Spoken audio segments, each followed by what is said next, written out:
It's only a game. Why you have to be mad?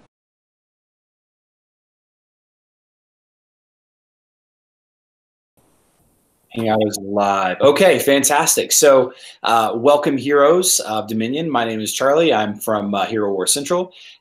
Today on Hero Wars Weekly Episode 2, I've got Dan Buccini. Dan is from Dan Butch Casting, and he is he's the author of the Hero Wars Guide and table that I reference in just about every single one of the videos that I post. Anything to do with the stat pages that I post. A lot of the interactions that I talk about are from things that he's written, and definitely the skills and how they mesh. Hello, Dan. How's it going? Hello. Good. Everything's going good. Yeah. So thanks for being on this. I know it was kind of last minute, but thanks for jumping in with me. No problem. My hope is in the future we'll have Dan and others doing these weekly live streams or pre-recorded as this is the case, as I'm on vacation to a wedding this weekend. We'll have Dan and other players and maybe some developers on this, and we can all just kind of chat about the game. But today I wanted to just kind of talk about Dan and who he is and what he's about. So tell me about when you first started playing Hero Wars. How long ago was that? Oh, it's got to be about 2 years. So I'm an old tabletop gamer, board games, D&D, things like that. And having a family, having kids, I wasn't able to get the group together for a whole evening of gaming and fun. But I really like fantasy settings and the kind of world and setting and the characters. There's a lot of character in the game that it appealed to me. So this is really kind of my first online game, my first game with a guild. Mm-hmm. So it's been interesting. Oh, good. And you played all this time? You didn't take any breaks or anything like that? I'm sure you probably took a little bit of break here and there, but I feel like this game you just got to keep going. It does suck you in. It's kind of like a casino. You lose track of time with it. Yeah. You don't know where the exit is. But it's the guild element, making friends. People have run accounts on days I couldn't run account. A buddy system kind of thing. Like if you're friends enough with somebody, if you know somebody, or you've been gaming with someone for over a year, we trade logins, and days you can't get to it, somebody helps out. So a lot of really long running guilds. My first account, I started a second one to help write the guide, but the first account, I've only ever been in 2 guilds. So I've played with most people for a year and a half. I'd say at least 15 players in my guild, about a year and a half. Really? Wow. Yeah, it's just you get to know them over time, and that's what keeps it playing. I think is that guild element. You do it for your 30. So when has it always been on the Facebook version of the game? Yes, I never played mobile, but I did pick up the Puffin browser, and sure. you can play your Facebook version on your mobile device. Yes. I recommend it for collecting your daily rewards, maybe checking up on things. It's not the best to run something manual or complicated. But if you have a long commute to and from work on the train or bus, you could probably do some mining. Even that gets trickier at parts, but when you get to those smooth patches, you can probably get a lot of your dailies done from the mobile. Yeah, I've actually been looking at buying cheap Android tablets from the from Facebook Marketplace just so I can get something going. As it is, I'm in front of my computer for most of the day, so I don't have a long commute. So but yeah, the Puffin browser, it's a handy thing. It's quite handy. I started on the mobile server, and I quit. I didn't quit the guild. I guess I was kicked due to inactivity. I actually logged in yesterday for the first time. And since I started my Facebook account, maybe I've logged in once or twice, I don't know. But basically, I logged in for the first time in earnest, and there was no guild. I'm sure they kicked me. I mean, I deserve to be kicked. There's only 30 slots in a guild, and I'd done maybe 2 months. Contrasting that, I'm always the top 10 in activity and dungeon Titanite resource. So even though I'm not the highest level and I'm not the the biggest hitters in my in my Silver League guild, I definitely produce. But so you mentioned about your casting and your D&D and your tabletop games. What hero was it that you liked back then, aesthetically or because of a skill or what have you? I feel like one of these days we should go through my team. Like currently right now I had to turn off the Facebook because usually people are asking me, hey, what do you think about this lineup? Who should I take here? I welcome the opportunity to be part of the channel and give advice, maybe to a larger market rather than PMs. It's getting to be a little much, but when I first got sucked in, I wanted them all. I wanted every single hero, and it's hard. It's hard not to, because as you're learning and reading things, they don't really make the skills readily available up front. So you're learning by observing, by playing, by getting beaten by something. You're like, I want to do that. I like what he did there, and so. I guess the guide was really for me because, at least in my first account, I'd like to think I'm running the second one a little smarter. I started over. But I was just all over the place. I think, and if you've ever read my guide, this is kind of a joke. I think I actually really early on started with Heidi and Daredevil. Which, if Daredevil's the butt of a lot of jokes. Yeah. Read that fourth skill. All right. Anyone who plans on their team members dying to trigger a skill, it's just that's not a good skill. Yeah, so, but the guide is not really to tell you who's the best, but to tell you what each character can do. The game is really well balanced. There's a lot of counters. There's a lot of subtlety and nuance. Sure. You charge energy when you take damage. So sometimes you want to put that character you want to protect in number 3. Sometimes you want to move them forward to 2 so they charge faster. Someone like Carcage, right? It depends. Kark, however you pronounce it, depends on who you're facing. But sometimes you want him to ultimate first before the enemy does. So you need to play that.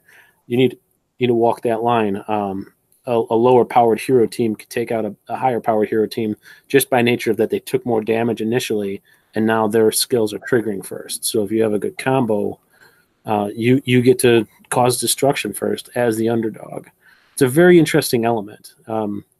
It's not just a linear system where highest power wins. So that it really keeps it fun. You're talking about some next level strategy that I really haven't dabbled in much, being only like level 70 and have only playing the game for 3 or 4 months. It's second position versus third position. Planning on that level, I'm just not at yet.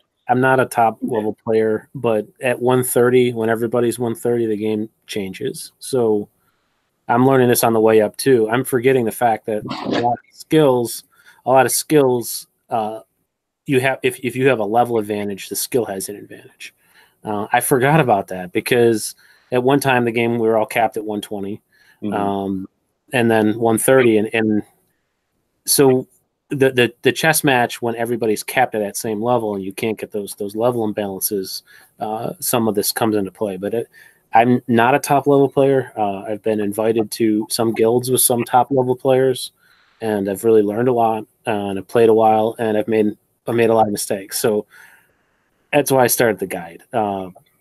People that are starting out should get some basic information. You join a guild at level 30.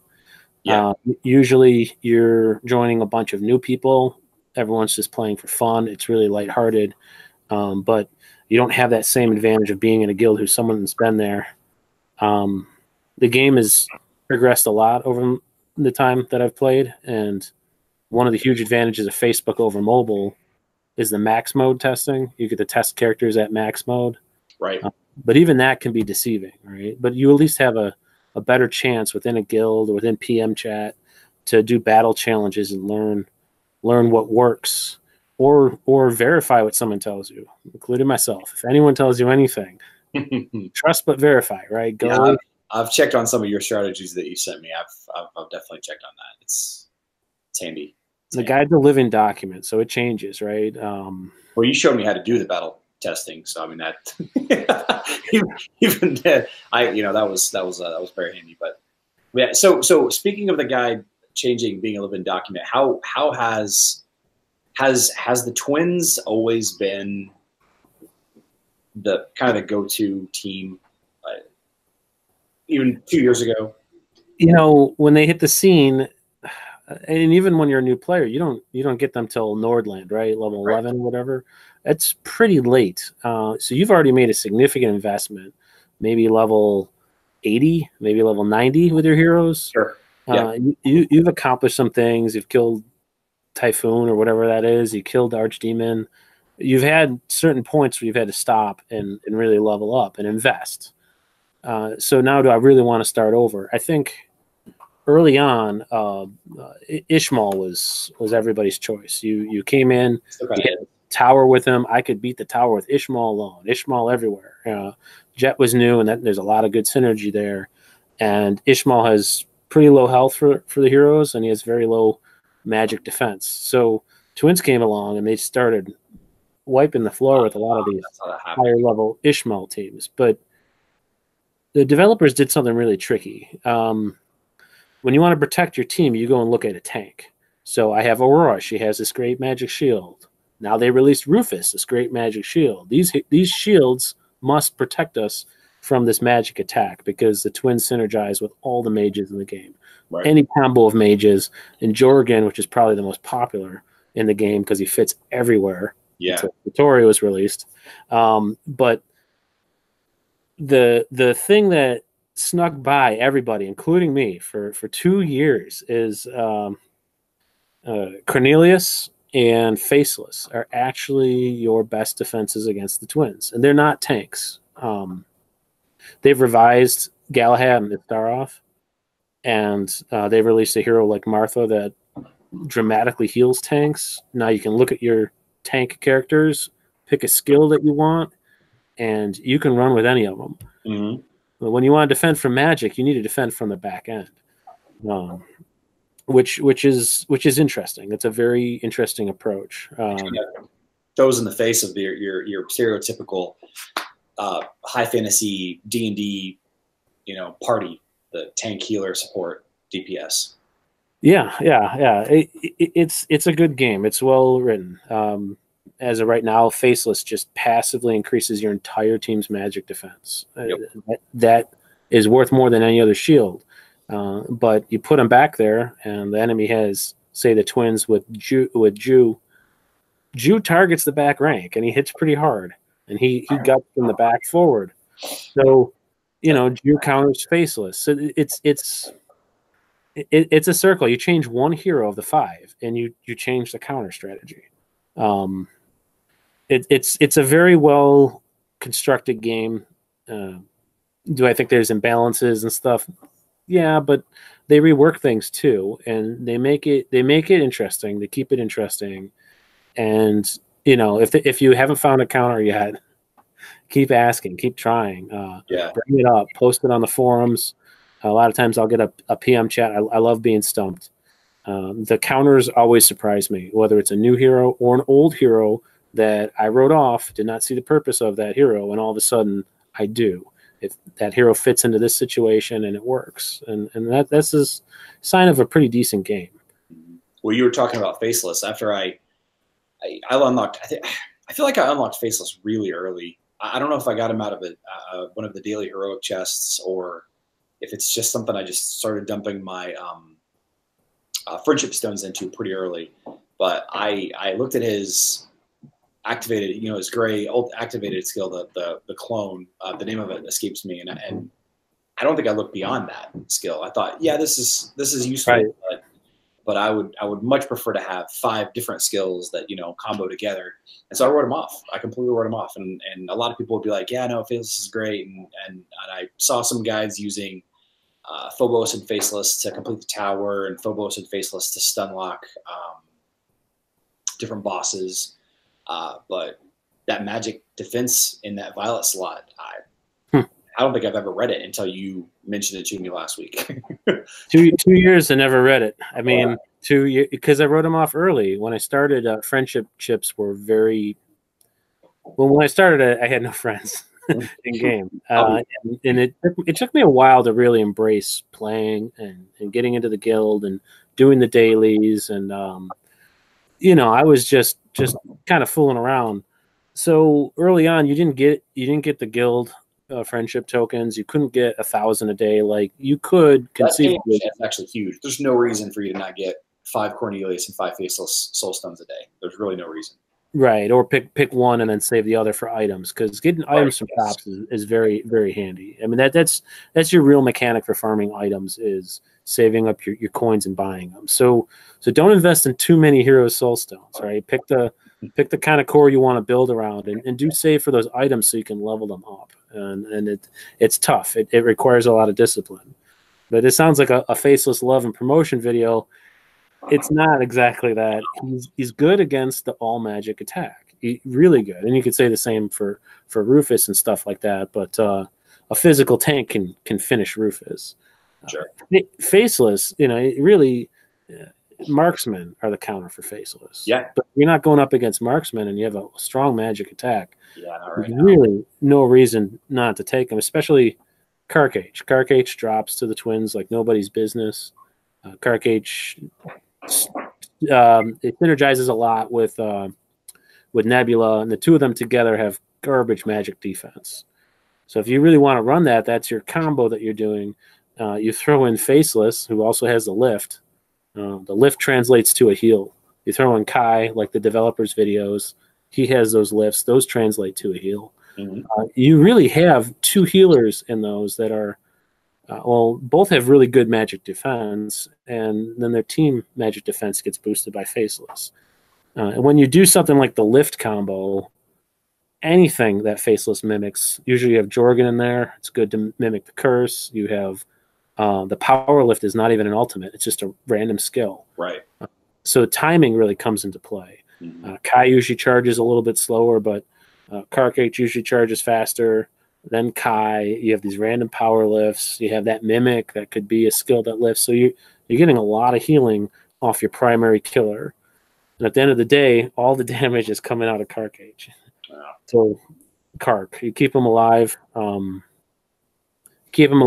and you can counter those twins, but you can't do it without someone covering that magic defense. So something else that you haven't mentioned really about Kai, and something that I learned from your guide, is that he has got the highest vampirism in the game. Yeah, because he's a low attack hero. So his high vampirism does not translate to he's healing himself a lot. You can invest a lot in him. He could be a real runaway timeout kind of hero, but he is durable enough. He is survivable. He's not your killer. I don't recommend him unless you're using Kark. Because then his ultimate becomes an extension of Kark, and there's some serious damage there. So there's massive synergy there. Usually against the twins, that combo can't do it alone because the Lars will drop Kark. But you throw in a Starov, and now Kark has one resurrection, and sometimes that's all he needs to kill Lars. Yeah, that's all you need just to get it past. But those are the main two builds. The twins with mages, the twins with Jew, the twins fit almost universally with everybody. The real lift teams with Kark, those are very, very nasty and effective. And I know there's supposed to be a new hero to counter Kark, but they already released that hero. His name's Satori. And Satori can counter Kark very well, especially if you pair Kark. If you use Jorgen with Kark, those two heroes are going to be dropped by a well-protected Satori every time. So he's just so hard to get. He is. He's a money hero. So one of the next revisions for the guide, I'm going to start categorizing heroes by how easy and accessible they are. So you can start using the guide. And with my second account, I'm really trying to build at least 4 of the 5 heroes need to be really accessible, easy to get. That's kind of my goal, to see how competitive I can be with the non-hero chest heroes. We'll cut down on those. I have these 20 heroes. Which one should I focus on? Questions. Right. One's giving me a focus because I have no focus. My main account, I should be a real power player. I'm not. Really not. And yeah, maybe I do decent in Grand Arena because of all that indecision, but that was not by design. It's it's a funny game. It really is. So speaking of the guide, the link to where the guide is currently being hosted is going to be in the description. Also, a link to Dan Butch Casting Facebook page, where he does one of his side gigs. But what was the thing that made you start the guide? Like, it's a great question. So that was part one of my two-part interview with Dan Bocchini from Dan Butch Casting and the author of the Hero Wars guide that I've linked below in the description. I'm going to be on vacation over the next 2 weeks off and on, so communication will be spotty and a lot of these videos will be pre-recorded. But this time next week, I'll be uploading part 2 of the interview, and then the following week after that, in roughly 2 weeks, I'll get back to my regularly scheduled videos. I hope you guys stuck it out to the end of this video, and I look forward to seeing you in Dominion. Consider subscribing, leave a comment down below, like, comment, do all that fun stuff. Check me out on Instagram, check me out on Facebook. I'll talk to you all soon. Thanks.